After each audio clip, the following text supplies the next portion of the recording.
ओम शांति। आज 22 अप्रैल 2026। आज प्राणेश्वर बाबा की मुरली से मुख्य बिंदु। बाबा कहते हैं, तुम बच्चे बाप की याद में रहते हो। बाबा का आह्वान नहीं करते, क्या करते, याद करते हैं। तुम बाप की याद में रह अपनी उन्नति कर रहे हो। बाप के डायरेक्शन पर चलने का भी बच्चों को शौक होना चाहिए। हम शिव बाबा को याद करके ही भोजन खाएंगे, गोया शिव बाबा के साथ खाते हैं, है ना। भोजन के समय हमें अपनी स्थिति कैसी रखनी उसकी बाबा याद दिला रहे हैं। आज की मुरली से दूसरे बिंदु। लौकिक बाप भी बच्चों की चलन ठीक नहीं देखते हैं तो कहते हैं तुम तो बेसमझ हो। क्या कहते हैं बच्चे को बाबा, अपने लौकिक बाप, बेसमझ हो। 1 वर्ष में ही बाप की सारी मिल्कियत उड़ा देंगे। तो बेहद का बाप भी कहते हैं तुमको क्या बनाया था, अभी अपनी चलन तो देखो। अब तुम बच्चे समझते हो कैसा वंडरफुल खेल है। आज की मुरली से मुख्य मुख्य 5 बातें। गीत बजा है, रात के राही थक मत जाना। पहली बात, मीठे बच्चे, तुम बाप की याद में एक्यूरेट रहो तो तुम्हारा चेहरा सदा चमकता हुआ खुशनुमा रहेगा। दूसरी बात, प्रश्न है, याद में बैठने की विधि कौन सी है तथा उससे लाभ क्या क्या होता है। कितनी सुंदर बात बाबा सुना रहे हैं भाई बहनों।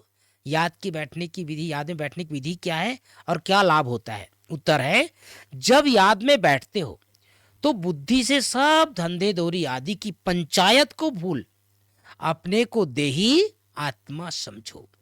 देह और देह के संबंधों की बड़ी जाल है, उस जाल को हप करके देह मान से परे हो जाओ। अर्थात आप में मर गई दुनिया, जीते जी सब कुछ भूल एक बाप की याद में रहे। यह अशरीरी अवस्था, इससे आत्मा की कट उतरती जाएगी। आज की मुरली से तीसरी बात, बाप के हर डायरेक्शन पर चलकर अपनी उन्नति करनी है। एक बाप से सच्ची सच्ची प्रीत रखनी है। याद में ही भोजन बनाना और खाना है। स्पिरिचुअल लाइट हाउस बनकर सबको मुक्ति, जीवन मुक्ति का रास्ता बताना है। बाप समान कल्याणकारी जरूर बनना है। आज प्राणेश्वर बाबा की मुरली में वरदान, ईश्वरी शान में स्थित रह, हर कर्म शानदार बनाने वाले, सर्व परेशानियों से मुक्त भाव। कितना सुंदर वरदान है भाई बहनों। ईश्वरी शान में स्थित रह, हर कर्म शानदार बनाने वाले, सर्व परेशानियों से मुक्त भाव। 5वीं बात, स्लोगन है, ट्रस्टी वह है जो अपना सब कुछ बाप के हवाले कर दे। तो आज प्यारे बाबा ने हम सबको विशेष इशारा दिया है। इस समय हम बाप की याद में रहने का पुरुषार्थ करते हैं। हाँ, भोजन करते समय, भोजन बनाते समय, है ना, भंडारे वालों को सब बाबा बहुत याद करते हैं शुरू से ही। बनाने वालों को भी याद करते हैं, खाने वालों को भी याद करते हैं। तो खाते समय भी बाबा को याद करना है। एक बार बाबा ने कहा था भाई बहनों, अगर बाबा की याद में नहीं खाएंगे तो वो शक्ति कहाँ चली जाएगी, माया खा लेगी, है ना। इसलिए ध्यान रखना है, जब भी भोजन आए हमारे सामने या भोजन बनाए, उस समय मेरा बाबा, मीठा बाबा, प्यारा बाबा कहना है। फिर बाबा ने हम सबको याद में बैठने की विधि बताई है। जब भी याद में बैठे सब पंचायत को भूल जाए।